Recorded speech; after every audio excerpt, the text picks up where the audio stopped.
Hello, Super Sales Girls. Welcome to session 4. Can you believe it? First of all, high five on getting through 1, 2, and 3.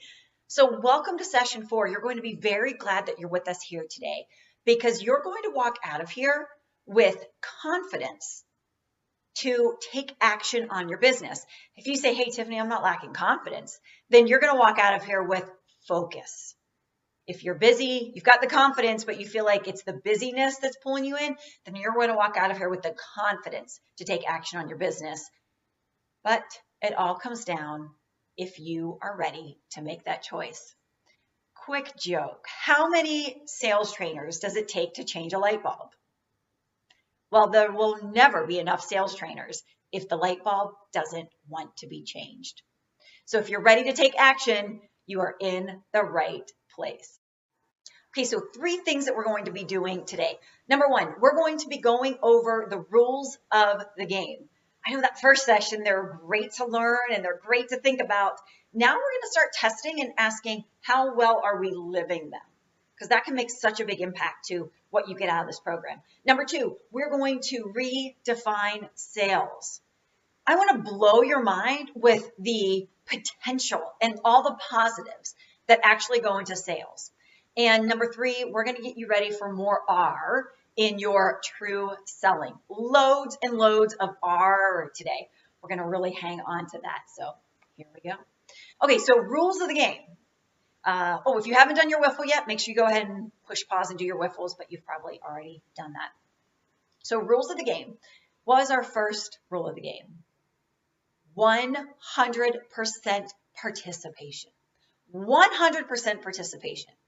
Now, does it take a lot of living above the line in order to be 100% participating? Absolutely it does. Hey, no one said it was easy. I don't think I told you the first session this was going to be easy. Is it worth it? Yes. Will you absolutely look back and say, I am so glad I did it? Yes. But I don't promise easy. So participating means not only showing up, but it's also making sure that you're doing the activities outside of the sessions that you've committed to do. Again, is it easy? No.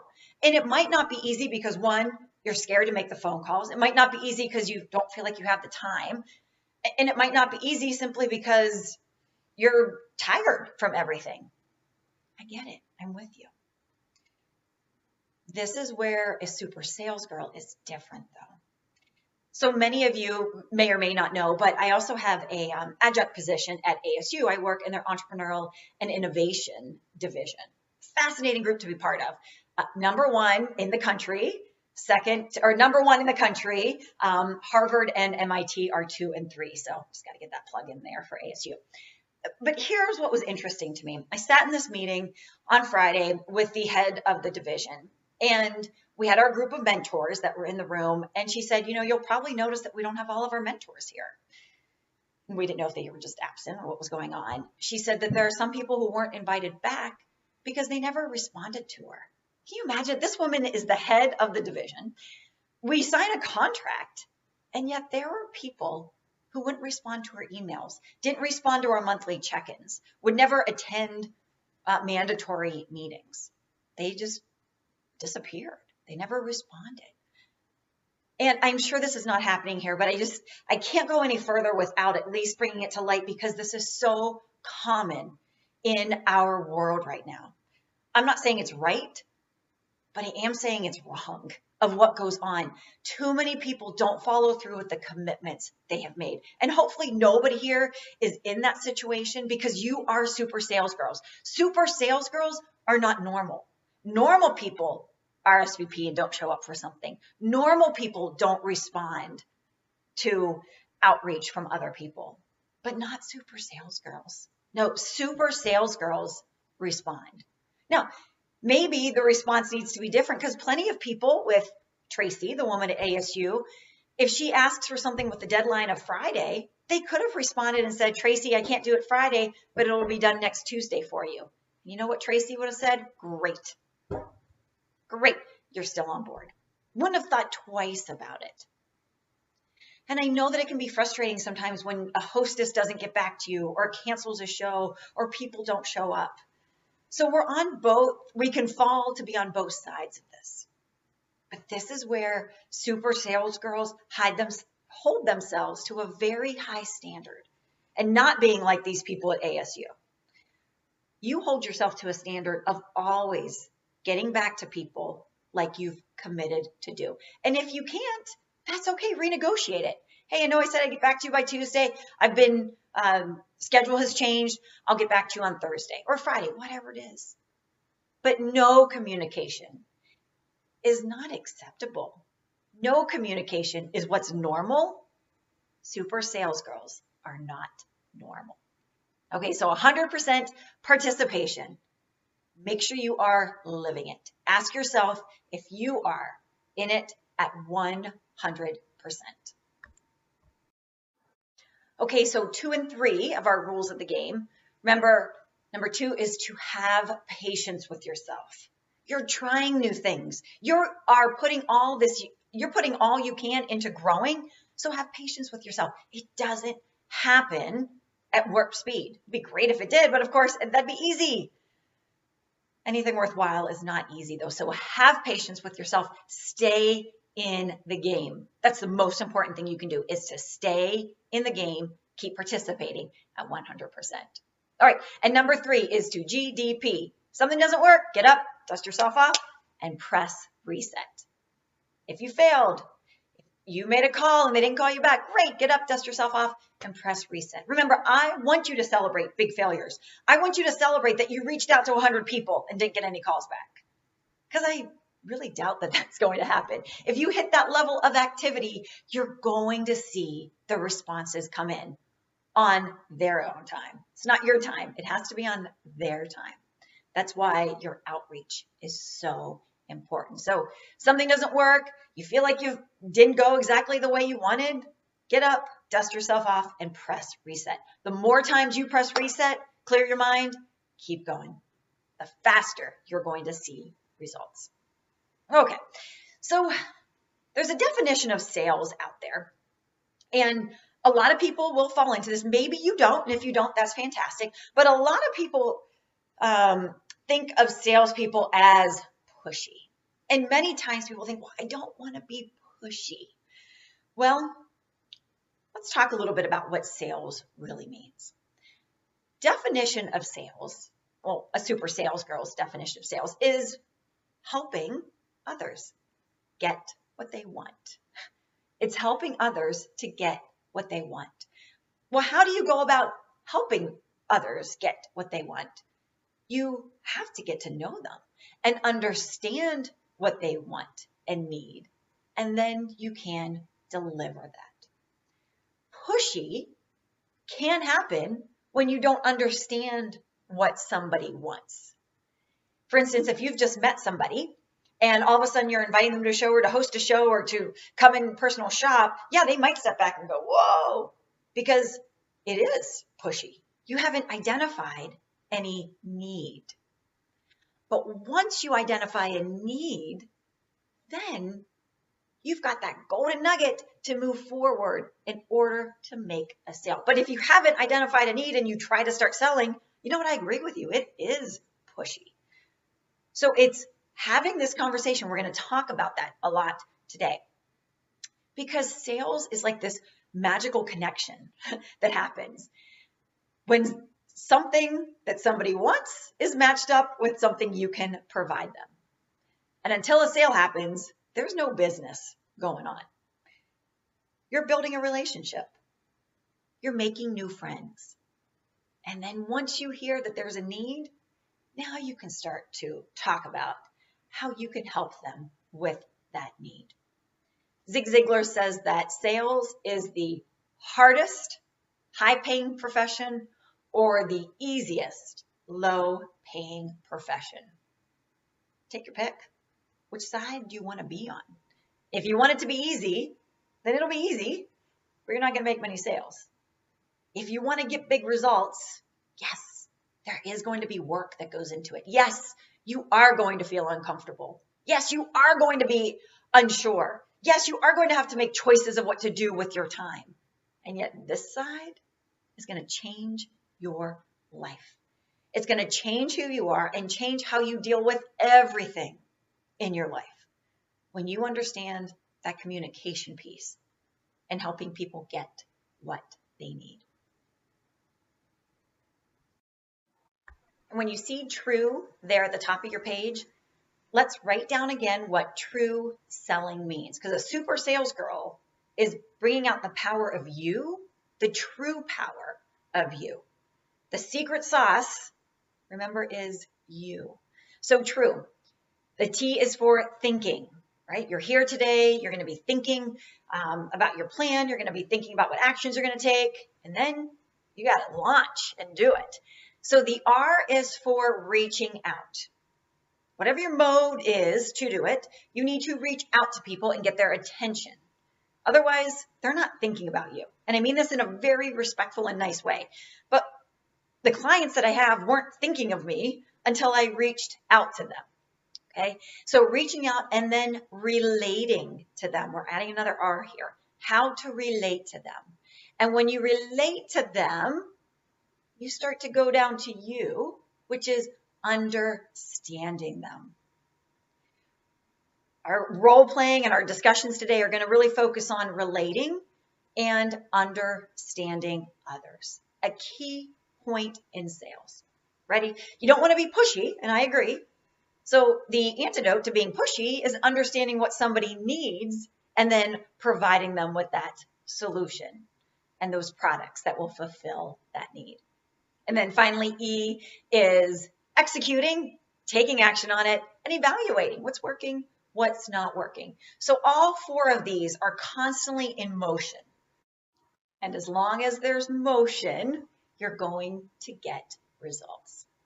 When I started my first job out of college, I was doing health insurance sales and negotiations. And when I went to my big, long training, it was over 4 weeks long. And at the very end, you had to come in and role play a negotiation. Let me tell you about how nervous I was to do that. Oh, not only me, everybody was. We went in. And believe it or not, we survived. Yes, and we had some tough situations to try to navigate. Some things I was successful in, some things I wasn't. But those things that I didn't succeed in the role play, I learned from those. And then when I got into the real life situations, I could recall that. And I handled them much better because of that role playing. So we're going to talk about 2 ways today that are going to help you get better. 2 ways that are absolutely going to help you get better. Now, I love, there's a story of a boxing studio in near the University of Oxford. And students would come in, and this boxing instructor who was worldwide known and extremely successful, the students would come in and he'd say, we do 2 things here well. We work hard and we win. So I guess to win, you have to work hard. So really, we only do 1 thing here. We work hard. That's how you're going to get better. You will absolutely get better when you put the work in to practice. In order to practice. Football players, do they show up only on Sunday to play the game? No, they practice for 6 days or 5 days, maybe they have a day off, before they get into that game. They put so much more time into practice than game time. Professionals rely too much on spontaneity, thinking they're going to figure it out, and then they get frustrated because they don't get the results they want to see fast enough. If we take a mindset of an athlete and practice before we go into our games, your game results are going to change drastically. So I told you there are 2 ways to get better, and that is to practice and to role play. Here's the difference. If you say, well, they kind of sound similar, they are in some ways, but role playing is when you're actually role playing with somebody else, whether it's a fellow stylist, it's your spouse, it's your child, anybody that you can find to role play with you. Practice is more on your own, where you're saying these words out loud. That's the difference. Practice isn't only in your mind. There's a piece to that, but we're not going there right now. We're talking about what's actually being articulated and what you're saying to connect with people. So we're going to role play some here today in this setting right now. I'm going to give you a situation, and then I'm going to let the leaders be the stylist, and one of you gets to be the other person. And you'll get to hear how the leader navigates that conversation and some things that they might say. And we'll try a couple different things, right? And if any of you are really ready to grow, volunteer yourself to be the next role-playing, I say victim, but really it's going to be the role-playing victor, because when you walk out of there, your confidence is going to be completely different. So one of the situations we want to talk about is if somebody says to you, oh, you look really cute, or you look really nice, or I love that shirt you have on. Where do you go from there? I heard a story recently that one of the leaders shared with me that she was in a Pilates class. And through the class, she heard somebody mention that they started a new job. So after they were done, she didn't walk up to the woman and say, oh, I sell clothes. She walked up to the woman and said, oh, I heard that you mentioned you're starting a new job. Tell me about that.